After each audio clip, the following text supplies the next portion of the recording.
Hey kids, do you like professional wrestling? Well, we like professional wrestling too. This week in the news, Janel Grant's attorneys file a new motion. In the lazy river of wrestling criticism, ice cold thoughts on Bad Blood and a preview of Wrestle Dream. And then in Vader Club from Slamboree 97, Ultimo Dragon, not the Ultimate Dragon, versus Steven Regal. Well, it Not just depends not on who Lord you're Steven Regal. asking. Yeah, that's true.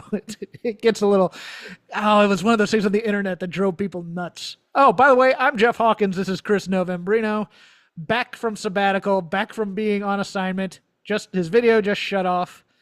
It's back on now. Well, Jeffrey, I was trying to not offend the gods of YouTube. I'm outside once Gotcha. again offending the gods of YouTube. Oh, okay.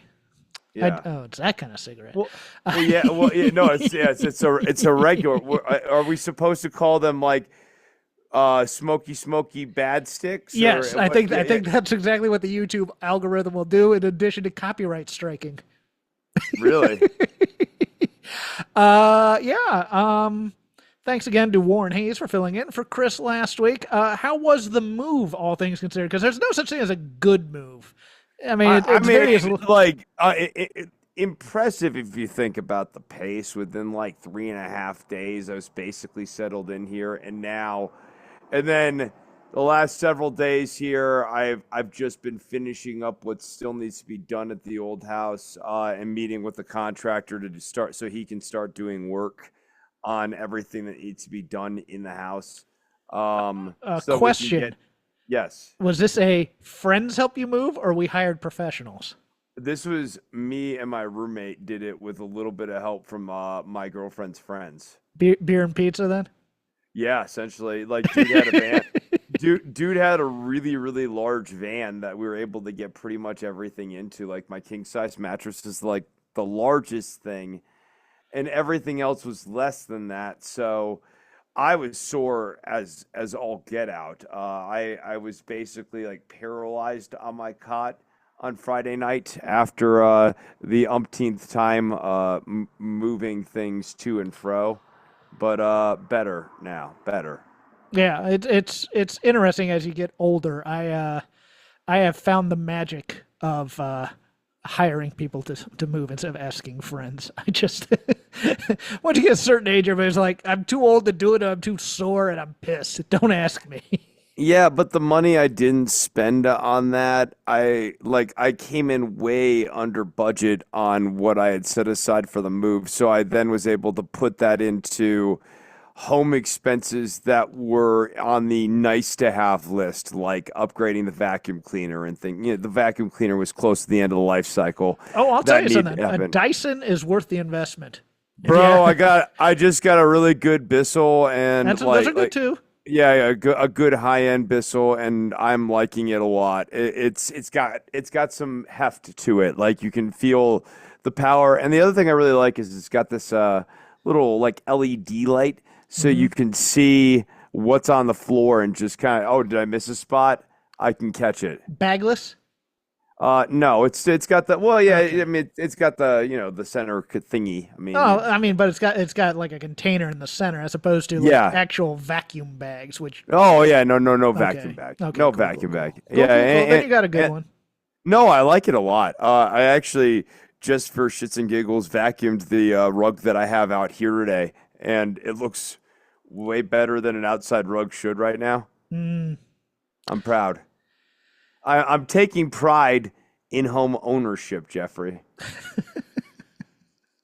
Well, at least the internet's back too, so you can do shows again. That's Oh nice. yeah. So get this. I here's a pro tip for all you shake them ropesers out there. I believe that's your preferred terminology. Is it?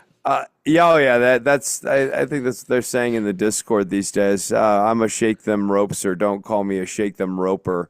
That's not the preferred nomenclature, Chris. I hear these things. So I am on the horn with my quality internet provider. Let's avoid naming any names to protect all the companies here. Does it rhyme with rectum?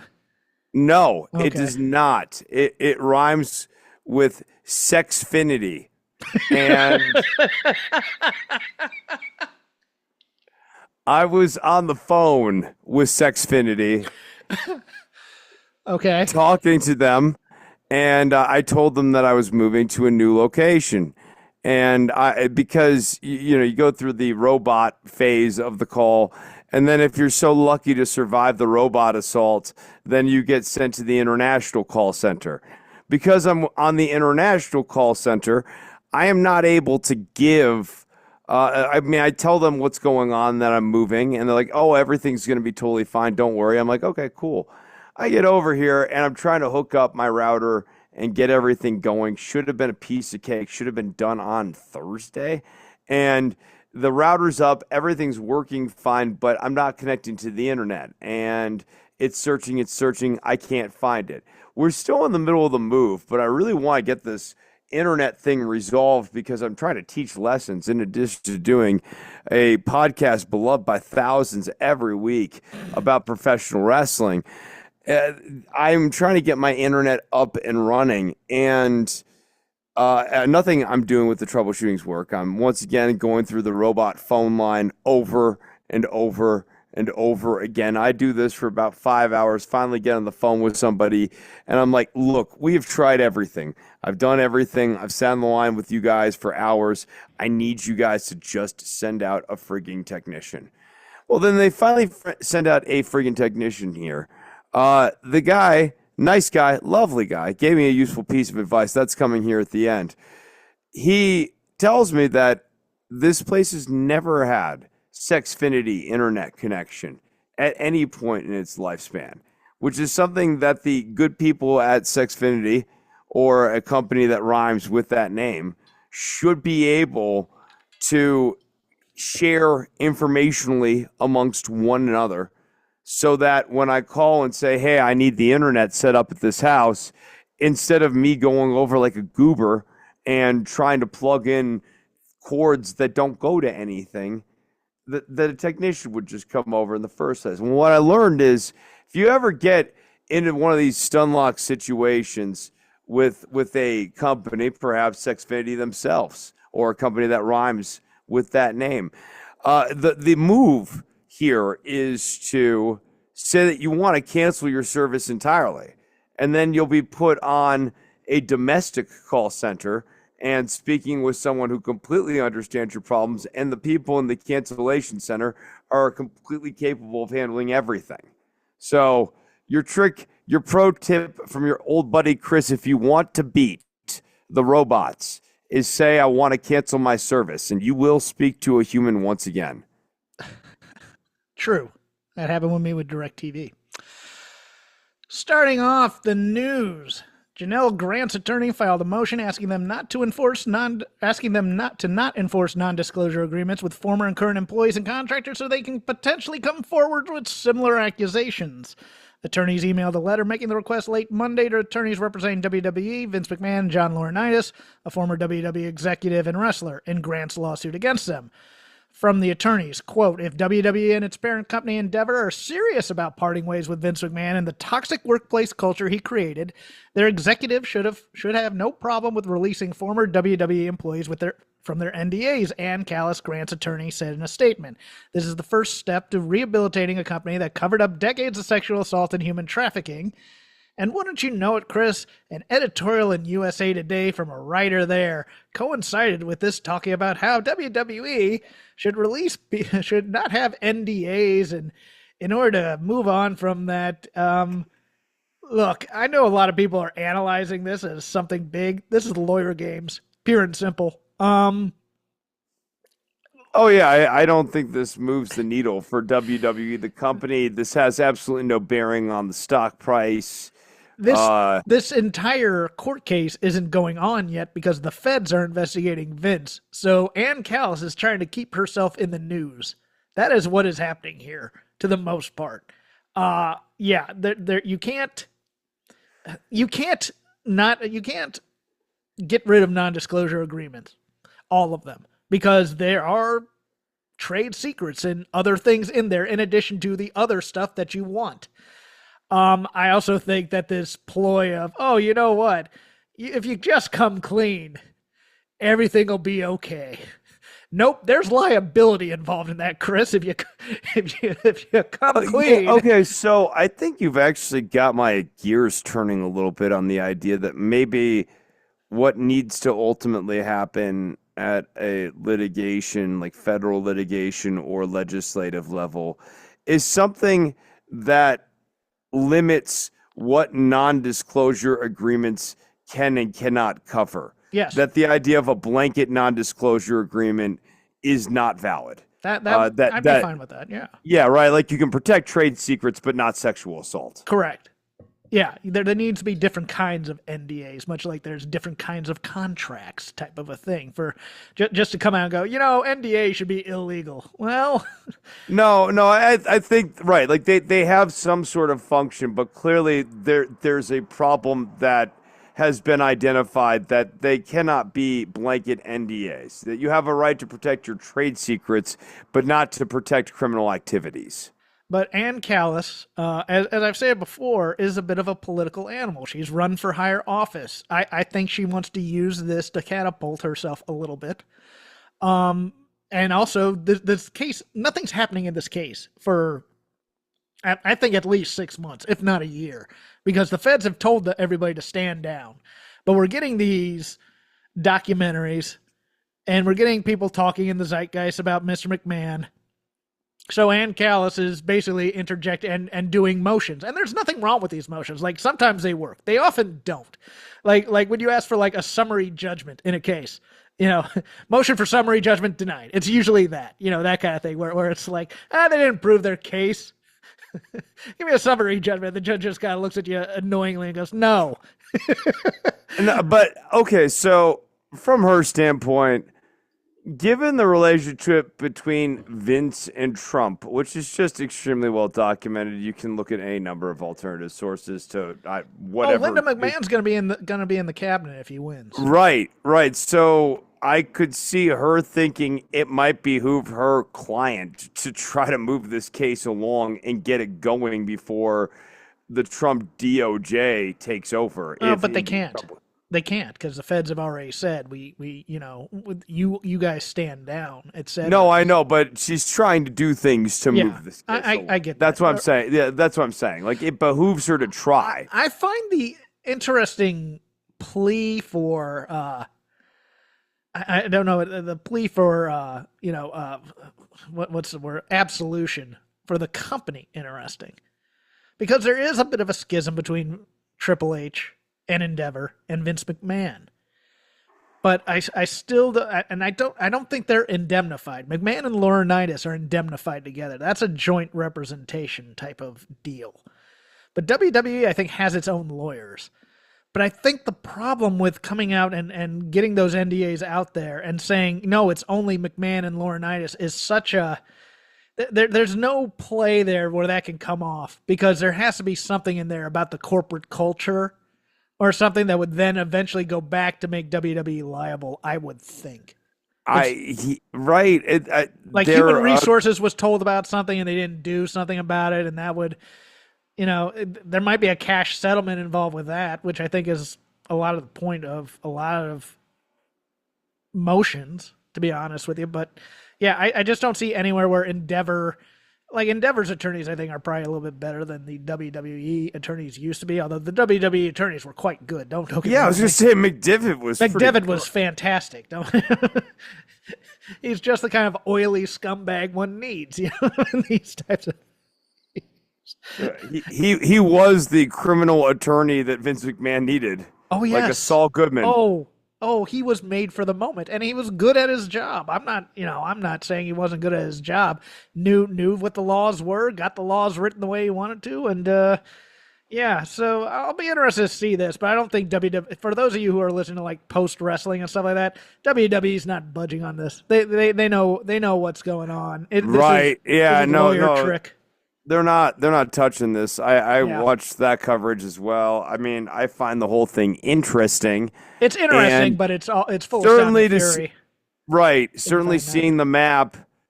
It's important for us as journalists too to also always be able to separate what is proven in court is not the same as what's been proven historically. Yes. Although, There- do you consider yourself a journalist? I don't know. Are We- you Sean we- Ross Sapp now? Is that the $5 a month? Novembrino no. Select. $5. Okay. Look, let me walk that shit back because I haven't tried to do that in a minute. But look, we're a news source in the sense that Yes, people we are. literally listen to this section of the show for news coverage and analysis. True. So, and we're on Voices of Wrestling, which people listen to. I've been told. I've been told that, yes. I'm told that. So, I mean, look, I think it's just always important to differentiate between those two things. Just because something's not proven in a court of law doesn't mean that for the sake of historical reporting or historical discussion that you can't then discuss it. Like, All right. Vince McMahon committed sexual assault doesn't need to be proven in court for us to have a strong enough body of evidence where the opposing debate side would look ridiculous trying to argue to the contrary. I'm sorry, Mr. November. You did not prove it beyond a shadow of a doubt on your podcast. Therefore, it's not true. Right. Those non-disclosure agreements could have been for anything. Oh, we're so getting No NDA. trend there. When we make the break from Voices, we're getting total NDAs. Because all those bodies that we know are buried. Never mind. Oh, man. Brian Alvarez, friend of the show, provided an extended health update on Killswitch Luchasaurus during yesterday's Wrestling Observer Live. I don't know if you heard about this, Chris, but Warren and I went over this. See, we are a news source. He went to the hospital with pneumonia in both lungs. I think both his lungs collapsed. He just got sick all of a sudden and got to the hospital. But here's what Brian had to say. I don't want to say it's a career-ending issue, but it could be a career-ending issue. He's not back in the gym, and he will not be back in the gym for a while, and he's not going to be back wrestling probably for a while. Hopefully he'll be back wrestling in a while. There's all those years of hanging out with Meltzer have made him have expert command of the language. No, this was on radio, and this is transcribed. So yeah, you have to forgive that. Apparently, there were complications. He ends up getting this flu and bad oxygen uptake as a result of whatever else. It turned into pneumonia, and apparently he's at high risk for a relapse, is what I was told. The big concern is that after all this, they've been running test after test, and apparently there may be permanent damage. They found calcification in a heart valve, and his body is not producing iron, and so he's got a whole bunch of tests that he apparently has to take. It's bad. It's bad enough that he's out of the hospital, apparently, but he still has to do oxygen. Unquote. Wow. Yeah. I mean, jeez. That's just unfortunate for the guy. He really clearly tried his ass off to make the second phase of his career more successful than the Lucha Underground phase of his career. And I really hate the idea that his career is ending like this without, I think, the potential ever fully being realized. Right. And I think that singles run may have done it. I don't know for a fact because the AEW faithful are a little fickle on such things, but it would have been cool to see, once he breaks off from Christian, what he could have done. Right? People were really ready for that singles run and that turn at the pay-per-view that they didn't do. There was an incident at the NXT hotel on Tuesday night. Yeah, a man was allegedly caught trying to take photos of the feet of female talent as they made their way through the hotel, and it was ejected not once but twice from the location. Chris, I don't understand foot fetishes. I don't kink shame, but a message to the wrestling fans: don't go to hotels, don't go to airports, don't be a creep. How about that? Respect people's feet. People. Feet of the female talent. What are you doing? I don't know if you saw this because you're not on a lot of social media, but WWE is trying guerrilla marketing on angles and whatnot. Because in the aftermath of Bad Blood, Kevin Owens and Cody Rhodes got into a fight in the parking lot where, there's loading and unloading and the fans can kind of see it. Mm-hmm. And it's and they alluded to it on Monday Night Raw, but they didn't say it. Yeah, no, I saw the footage in question. It's so convenient the fan had such a steady hand. Yeah, there might have been they could have called it the greenhouse because I think there were a few plants in there who had a little bit better equipment to record it. But what do you think of such things? There, I mean, we often say everything should be on television, and I assume it will be eventually shown on television. But just to get the buzz leading up to television, is that a good thing? I don't mind it, and Okay. I think it's all part of WWE kind of thinking about world building in all the various beats. I like doing it with a main event angle. Yeah. So I I find the Raw portion of WWE's universe to be very well rounded right now. Things tend to matter. It's the SmackDown side that tends to be a little all over the place. Owens and Rhodes are SmackDown though. Yeah, Owens and Rhodes. I was about to say it, with the exception of Owens. I knew what I was about to say. Okay, I did. I got you. did.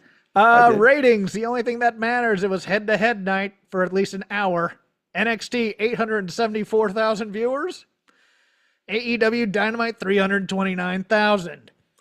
I will say this: if you're gonna call something Title Tuesday, maybe it's a good idea to build up some title matches for a few weeks and keep plugging that it's going to be Title Tuesday in a few weeks as opposed to just the week before the show. That's all I'm saying. Because I know a lot of people who were like, why isn't AEW on tonight?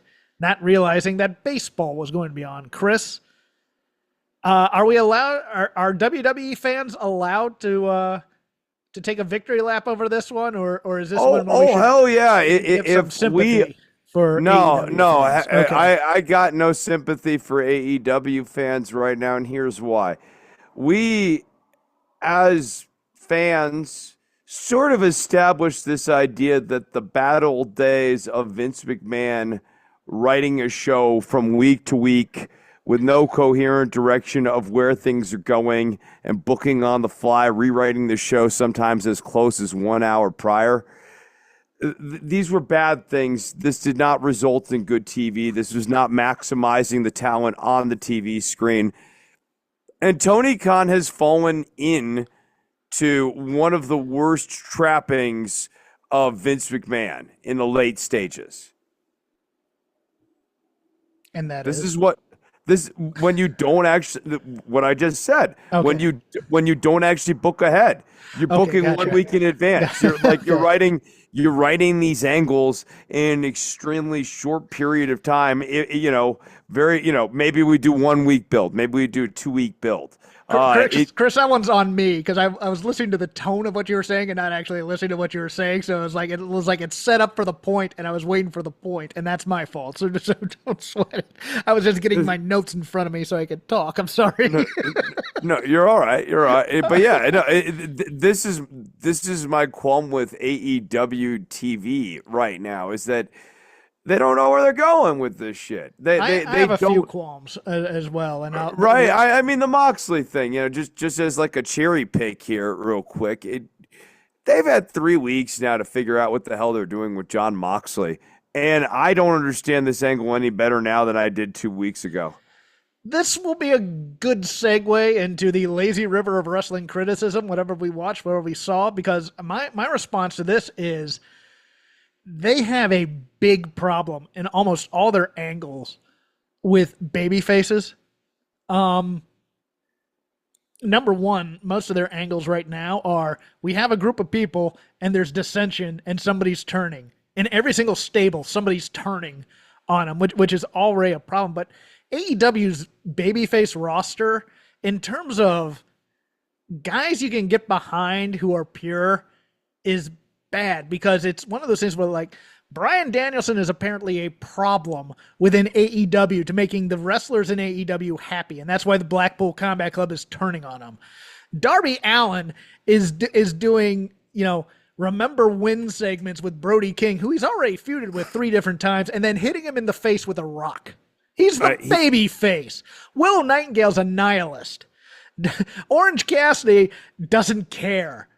Whatever, whenever. We don't have any pure good people, and Orange Cassidy has also shown heelish tendencies of late. So it's one of those things where it's like, Who's pure? Will Ospreay is still hanging around the. I mean, he's eventually gonna. He's now kind of out, but he was hanging around Don Callis the past couple weeks. Yeah, I'd find.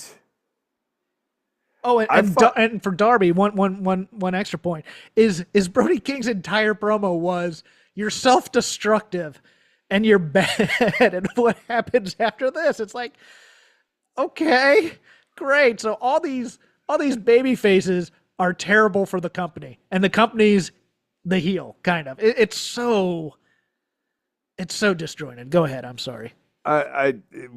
The Darby Allin line that continues to bother me is when he described himself as one of the pillars of this company, which just found me scratching my head. Like, dude, you went from having a world title shot to having a clearly mid-card feud against a guy with no belt.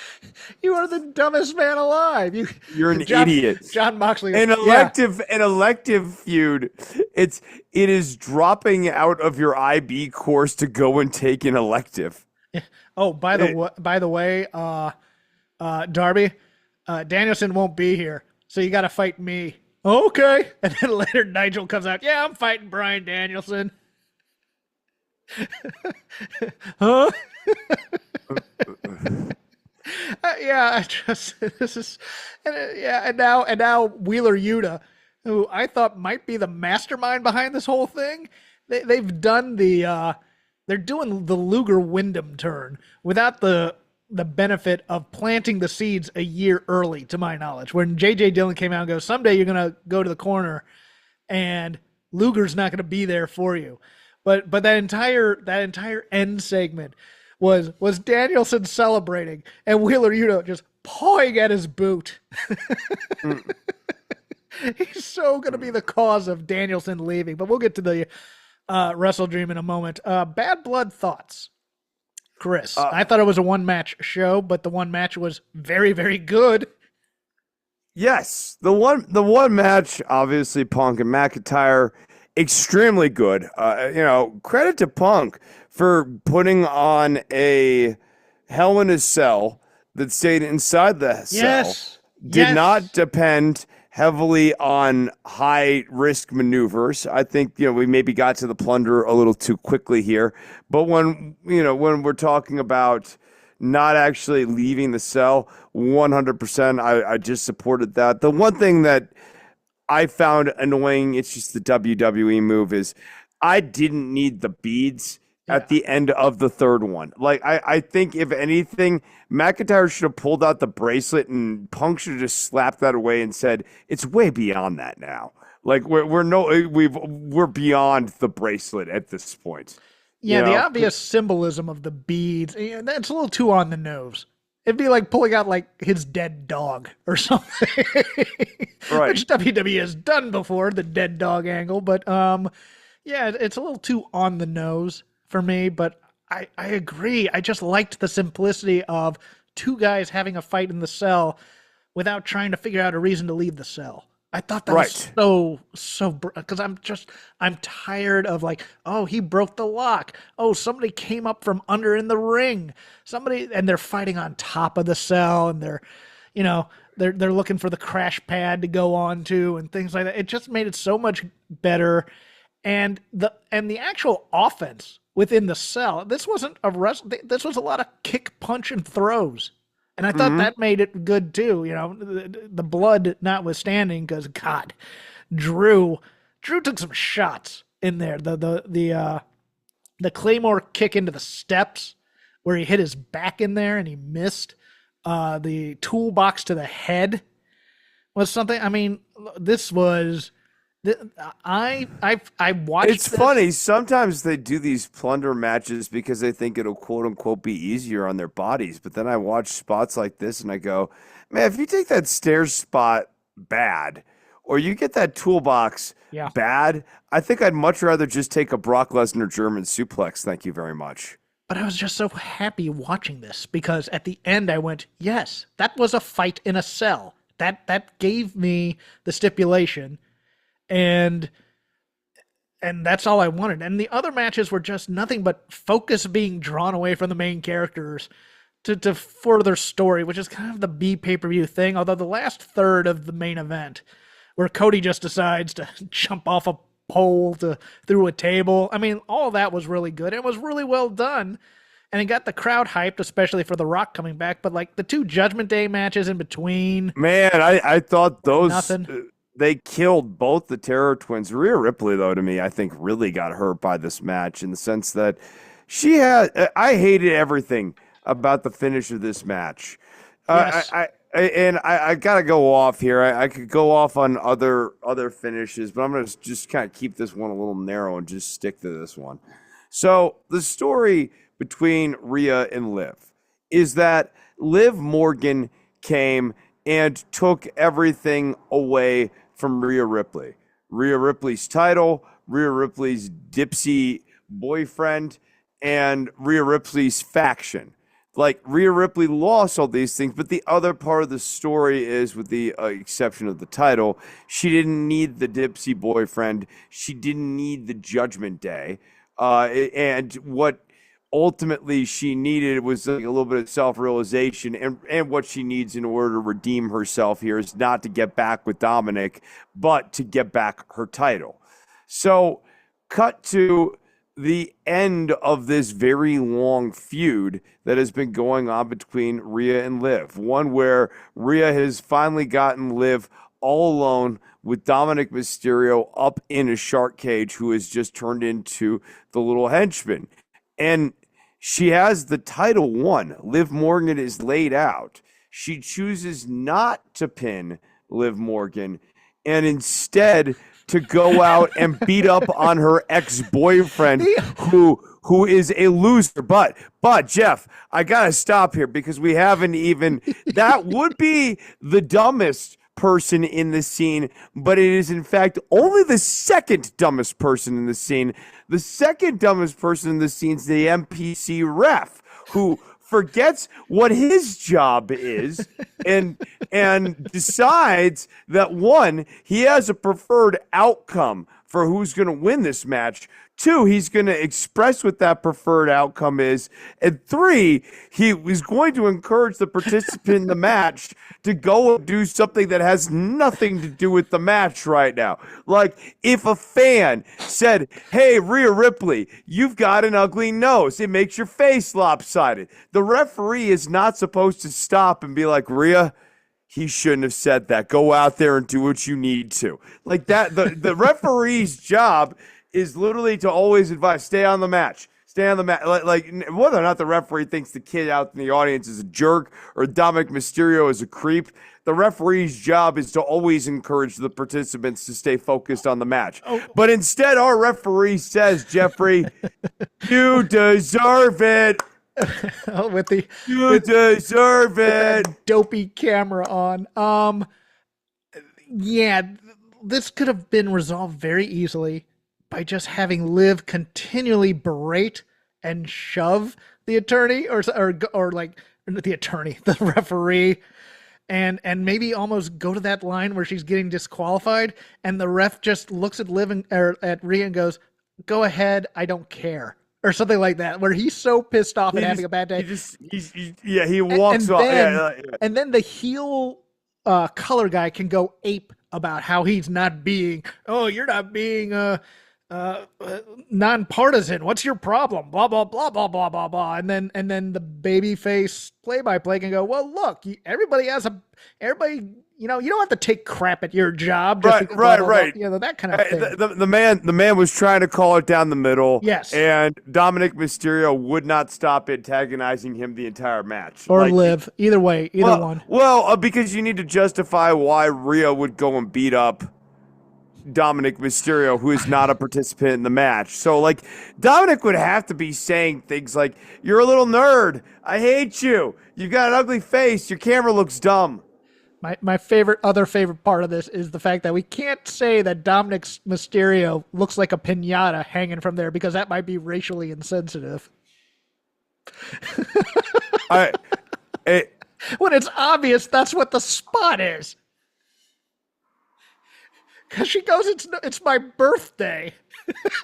Sat there with a kendo stick I think did she make a joke or not about I don't see any candy or something? Yeah, she did. Yeah, there's no candy coming out. So we're doing the entire thing, and we can't say on commentary hitting him like a pinata because oh, I love her modern days, but nevertheless, but I mean, it wasn't offensive stuff in between. It was just there. But let's go. Right, I don't know that. I like Liv. Rhea and Liv don't have great chemistry, and I think that. Yes. I mean, the other big problem here is all these gimmicky matches, I think, have prevented Rhea and Liv from actually sitting down and figuring out what a Rhea and Liv match needs to look like. Well, yeah, She's the undersized heel going up against the powerhouse babyface. So what that means is that every one of these matches needs to feature some sort of spot where Liv establishes her advantage or strategy early. Well, yes, and we also then on the Yang side of that, we also need to explain what a Nia Jax match is, because if you've heard of a Hurricane Rana, this was a Nia Can't Rana, because she tried to pull one of those off, and Bayley was just getting the crap kicked out of her trying to carry her to a decent match. We've said that Nia's improved, but not that night. That was some tough sledding watching that other women's match. Yeah, no, it wasn't great. I will say I'm impressed by her mobility still. Yes. Even in a bad match, Nia's bad matches now look better than her bad matches did in the past. And so if we're going bad match to bad match, you can still see the improvement, but this was still a bad match. Let's get any other WWE main roster notes out of the way. Raw, I loved Pete Dunne and Sheamus, but I don't know what we do with Pete Dunne. He's never going to be a main event guy. Sheamus is sneaky good, and I used to not like him a lot, but he's been solid in all these things. I mean, the moniker is well earned. Sheamus just, to me, screams perennial upper mid card. Like Sheamus versus Gunther match is always going to be at a certain level of work. Sheamus does always bring a certain level of work, a good 3.5 stars to everyone. And Sammy and Gunther could wrestle forever. I don't care. Right. They're so good. Well, and Sammy, Sheamus, and Gunther would be a fun triple threat. Yeah. No, that's actually true. Anything else on Raw that? You know what? Kate Carter and Katana Chance are done for me. Yeah. I'm over them. Zelina Vega needs to go back to being a manager. She stinks as like an in-ring talent. That 10 person was oh boy, nothing burger, but a real who cares of the women's division right now. There's a who's who, and this one was a who cares. I still enjoy Karrion Kross doing his shtick with Miz. I think that was good. And there's another promo that shocked me. That was good. Oh, the Woods stuff with Kofi that I think was on the Raw after show that made social media was really. He's doing some layers. I just don't know where it goes. I think that's the problem for me. Is like a heel single Woods screams Pete Dunne on the other side for the most part. It's like there's not a lot of upward mobility for Woods as a singles guy unless he's a part of a crew. That to me is the problem, right? Like Woods as a singles guy, who does he feud against? You already did the Jey Uso feud, or you did the Jey Uso match at this point. Yeah. Woods, okay. Here's what could be interesting, especially since Woods and Cody are both comic book nerds. You could do, after like Mania, a Woods villain arc where he starts kind of building up to be like Cody's new nemesis post-Mania. Do you think people would buy that he could win the title? I think that would be up to Cody and Woods to figure out how to tell that story. Okay. But, I mean, I think Cody has also had feuds with people so far where you don't necessarily think they're winning the title. Yeah, I think as I never thought Solo Sikoa was winning the title. No. And I think, right? I think as a head of a stable or something, or like even if he was in the Final Testament, I think probably be good in that. I mean, he likes his anime. He can figure something out. I'm sure it'd be That's what I'm saying. Like I could see him as a Magneto type of guy. okay. The Yeah. Magneto to Cody Rhodes' X-Men. So Wrestle Dream over in AEW is happening. That's Hey, our friend of the show, Pierre, is going to Wrestle Dream. And Oh, cool. hello to you, Pierre. Enjoy the show. Yeah, no, I mean, look, there are things in there that are good. I'm just so terribly annoyed by how this company builds. And it's driven me nuts that this Bryan Danielson retirement possibility. I mean, it's been undercut by the fact that Bryan Danielson says, "I'll never retire." Okay, so you're retiring from full-time possible wrestling. Well, but you got to applaud them for all of a sudden realizing that this Bryan Danielson has to retire if he ever loses a match. Stipulation's a stipulation that they stipulated. Okay, sure. Yeah, it's their match. I mean, not it's their match. It's their pay-per-view for me. Like Wrestle Dream used to be the big one where they bring in all the New Japan guys to wrestle AEW guys. And, oh, look, it's a dream matches, et cetera, et cetera. And they've run that so much into the ground. This is just kind of another pay-per-view that's there. Let's go into it.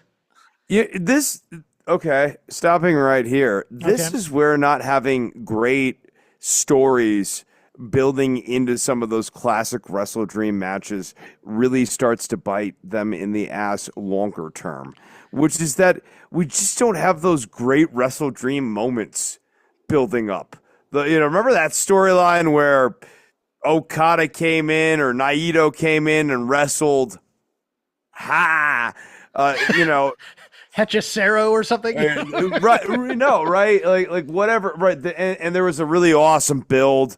Remember when Naito came on and that Dynamite ended with Naito doing something to The fist up in the eye. Yeah. yeah, right. No, right. Those moments in the builds make the pay-per-views and those pay-per-view quality matches things that stick out in the memory too. Like when we remember the match, our vibes about the match are the match work, but also the match build. Yeah, but I mean, they're turning people left and right. Like Jay White got no reaction on his because everybody forgot he was a baby face because he's been a baby face for a week because it was just like, oh, it's a convenient thing because the Bang Bang Gang all turned face all of a sudden because of who they were feuding with. Chris Statlander's running down to make a save, and if you're not watching Collision, you don't know she turned babyface because they've just decided to. There was Wait, what? Oh, you don't know? Oh, you didn't see that then? I don't watch Collision. No. But it was on. But it was on Dynamite. She came down and made the save for not Willow for who was for Emi Sakura, and with Camille because. Apparently, we are all supposed to know that there's been something that happened between Stokely and Chris, legit, and so they will no longer be paired with each other. So all of a sudden now, Chris Statlander's a babyface, and instead of actually doing something on television to explain this, they just decided to do it and not explain. So yes, Chris Statlander is now a babyface and on the same side as Willow Nightingale, who she just feuded with in a street fight. Yes. Oh, so Stokely and Willow are donezo, huh? Not Stokely and Willow. Well, that part of the field, but Stokely and Chris are done. Interesting. Atlantis Jr. versus Brian Cage on the 0 hour part of the show. Singles match for the ROH World Television Championship because Atlantis Jr., by the way, is the Ring of Honor World Television Championship or champion. Hey, how about that? I will start with this one because you've seen this match before. If you've ever seen Brian Cage versus a luchador, Brian Cage is going to do a lot of feats of strength. He's going to try and catch a guy while he's at him, although I've heard Atlantis Jr. is not really an aerial guy, but I'm sure there will be an aerial move where Brian Cage tries to defy the laws of physics and either hits it or doesn't, and Brian Cage will lose. Do you have any opinion on this, Chris? I have seen many Brian Cage matches, and this will be one of the Brian Cage matches that I don't see. Agree. In a singles match for the ROH World Championship, God of promos, Mark Briscoe. And I mean that legitimately. Like, you weren't here last week to talk about the one with Jericho in the where Jericho invokes Jay and Mark just slugs him. There was no like melodrama. There was no wrestling acting. Just immediate slug to the face, and his entire demeanor changed. It was awesome. And then the follow up on Wednesday, also awesome, where he almost sounded a little bit like Jay when he was serious. Versus Chris Jericho and that dumbass learning tree segment with Rocky Romero. Oh, God. Mark Briscoe cuts that awesome promo, and then they do a comedy segment with the learning tree, as opposed to Chris Jericho having watched the promo and maybe being a little scared of Mark Briscoe to put it over. My fear is Chris Jericho is going to be the ROH World Champion after this. Chris, what do you think? God, I hate that because this really should be the other way around, where Big Bill goes in for a match against Mark Briscoe and he's really confident, and Jericho has to watch from the outside as Big Bill gets dismantled. The Redwood gets cut down limb from limb by Mark Briscoe, and Jericho's out there going, oh God, he's a lunatic. Like Big Bill is like reaching out to Jericho for help, save me, Father. And Jericho's just recoiling in disgust. You know, the other thing that will make Title Tuesday, this is going to be, I mean, we're lazy rivering it anyways.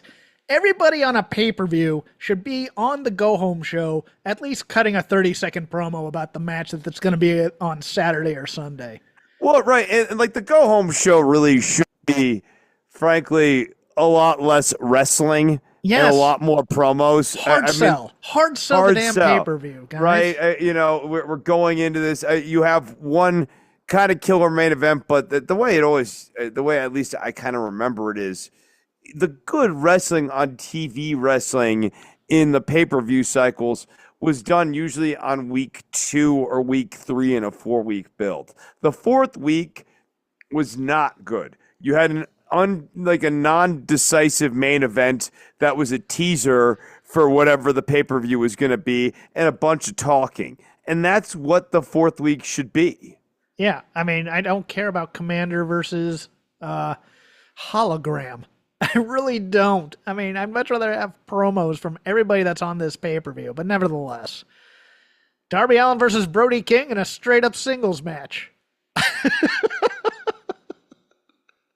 Who you got, Chris? The fans win either way. I'm going to say Darby Allin wins. The shindiest shindy of shindy matches on here after Darby Allin was pushed as a world title contender. Good God. In another odd one, Jack Perry versus Katsuyori Shibata for the TNT Championship.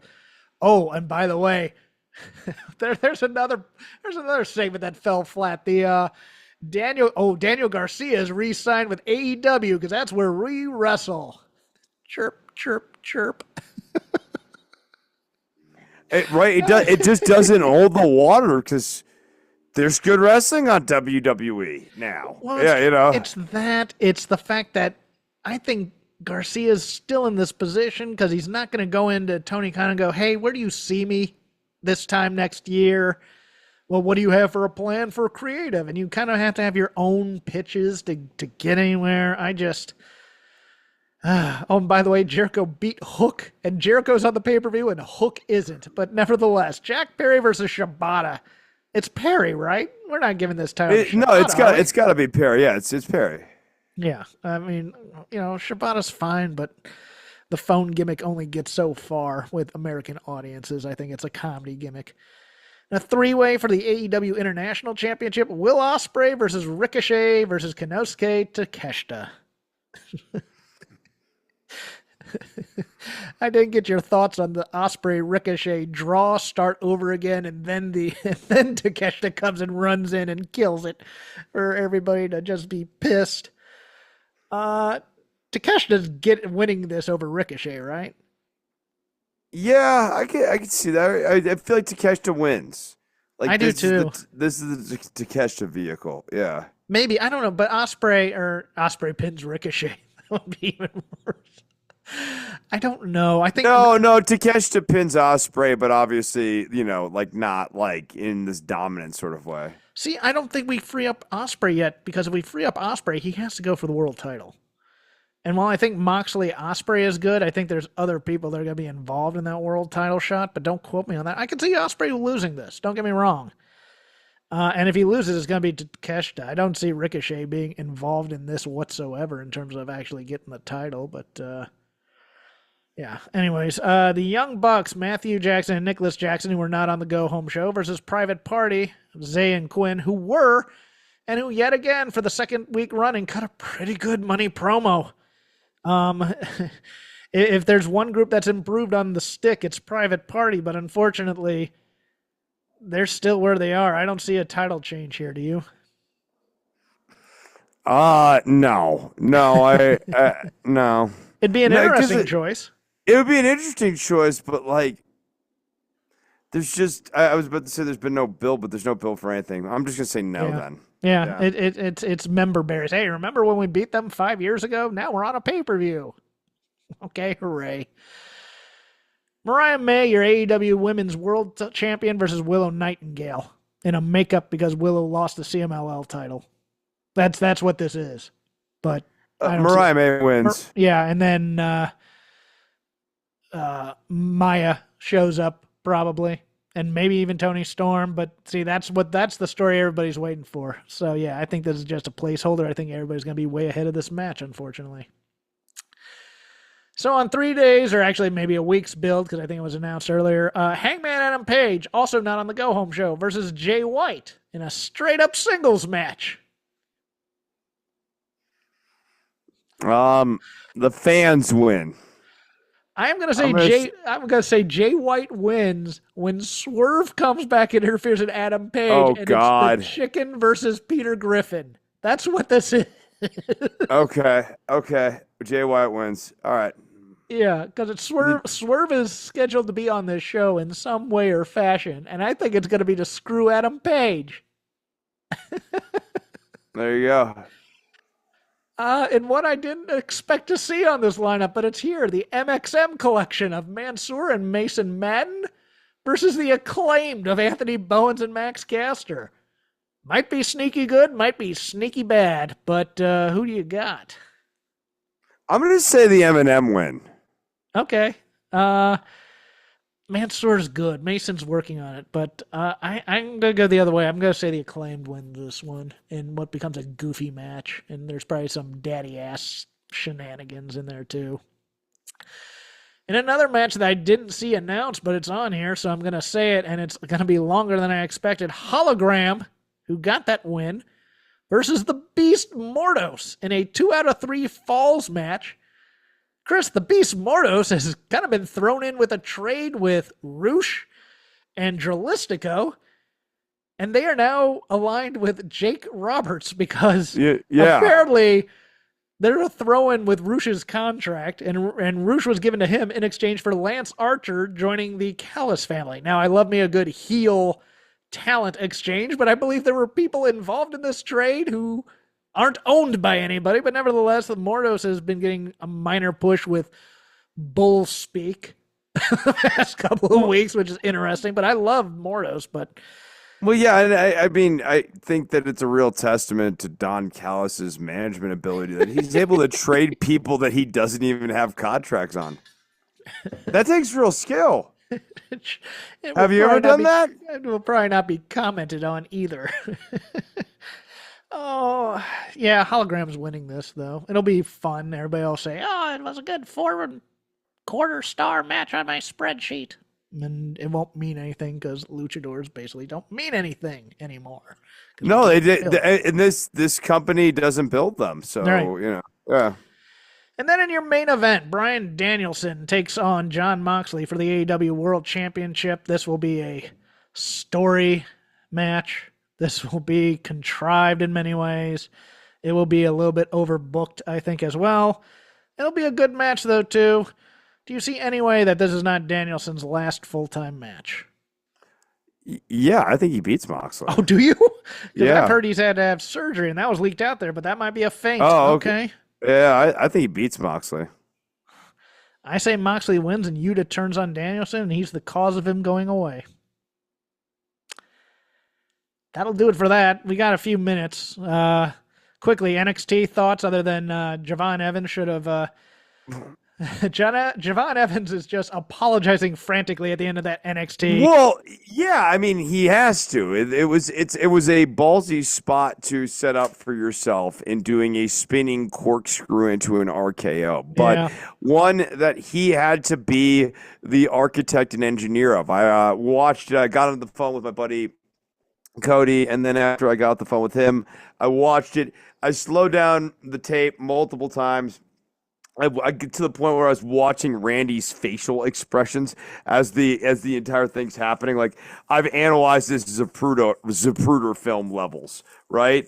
Javon Evans is supposed to corkscrew and spin his neck the other way so that Randy Orton can catch him. And instead, he corkscrews into Orton so that they are side by side. Orton had no way of spinning to get there because Orton always has to catch the RKO off of his right arm. Like he only does the RKO on one side. He had no way of really saving the spot here. Beyond that, though, I thought the match, like Orton was selling his ass off, but Evans time and again sort of shows that he's indie-rific and not ready for prime time. Yeah, With Ethan Page, they put him in over his head, and they threw him in the deep end to see if he can swim, and he's not ready to swim just yet.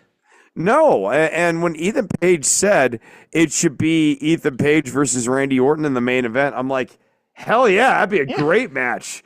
Are you kidding me? I love that. It builds up to Randy Orton hitting Ethan Page with the RKO after Page hits a bunch of cool-looking power offense. I'm into that. Absolutely. Although fascinating that Randy Orton has become the conciliatory veteran who's saying it's okay, as opposed to you and I both remember when Kofi Kingston messed up something stupid.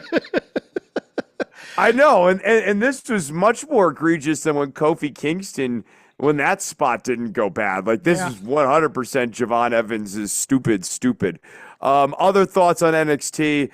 Sexy Red, I've said it before, I will say it again, is one of the least talented people of any genre I have ever seen on WWE TV.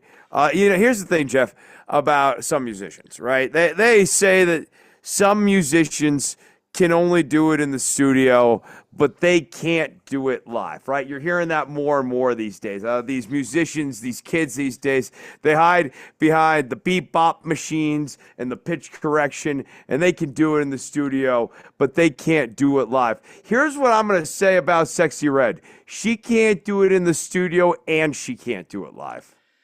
WWE needs to figure out how to embrace the hip-hop culture that they want to so bad by pointing out all these rappers and stuff because they come out so white. They all through the Bad Blood show, Michael Cole came off as the most Caucasian-y Caucasian of all Caucasians, talking about Killer Mike and other guys involved in the Atlanta rap scene. They would have been better off having Killer Mike up there than Sexy Red. No, that's true too. But beyond that, it's Marble Mouse. I like you can't understand what she's saying. The tag match was good. The women's 6-person was decent. I thought. It was a good show for them, and it was a good crowd in St. Louis. We'll see what happens when they come back.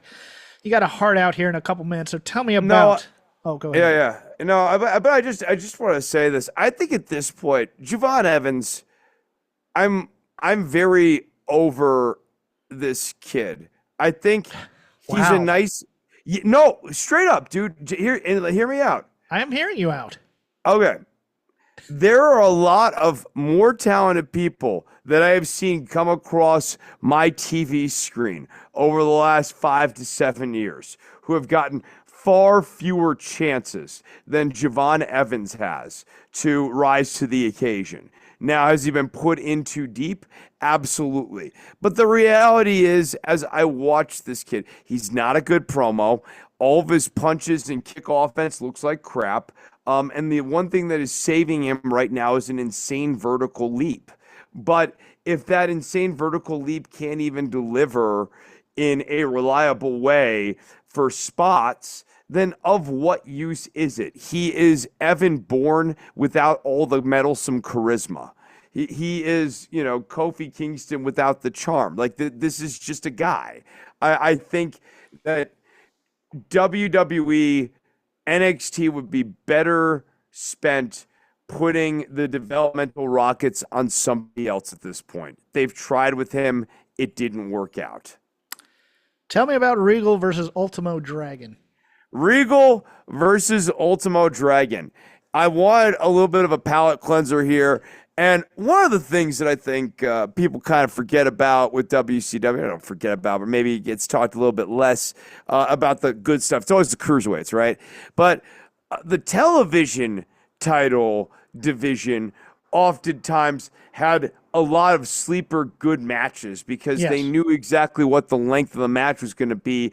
So these guys would pace themselves very well and have really nice energy in the closing stretches of the matches. Their closing 3 to 4 minutes were usually really nice, solid stretches.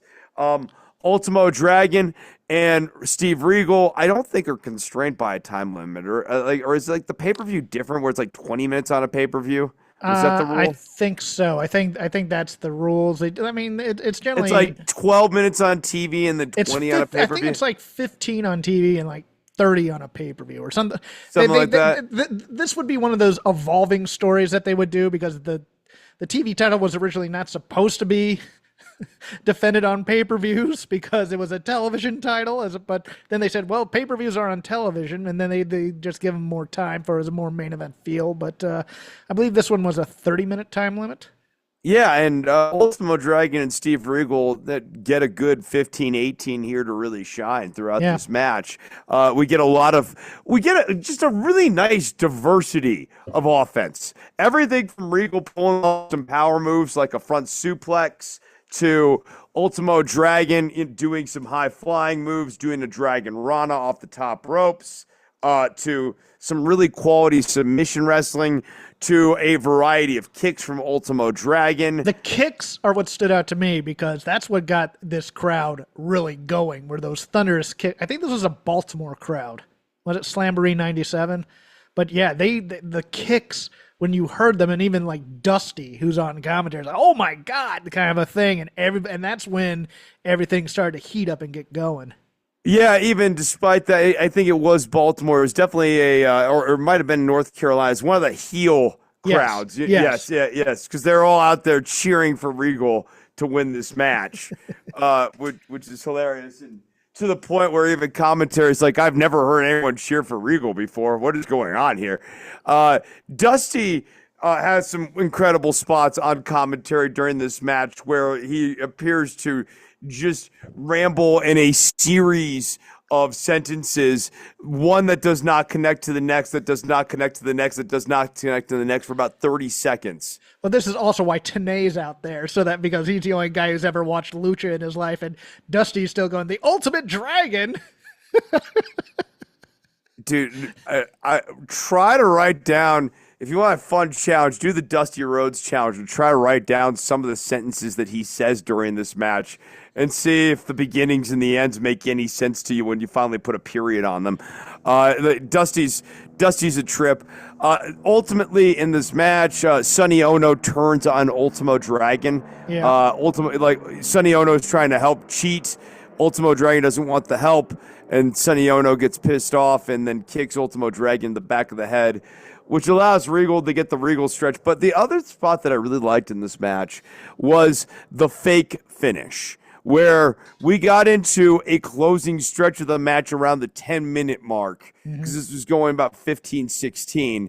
And around that 10-minute mark, they did what really felt like a good closing sequence. Ultimo Dragon goes off the top rope for a moonsault, and that opens him up to get put into the Regal stretch. And he seems really, really, really vulnerable.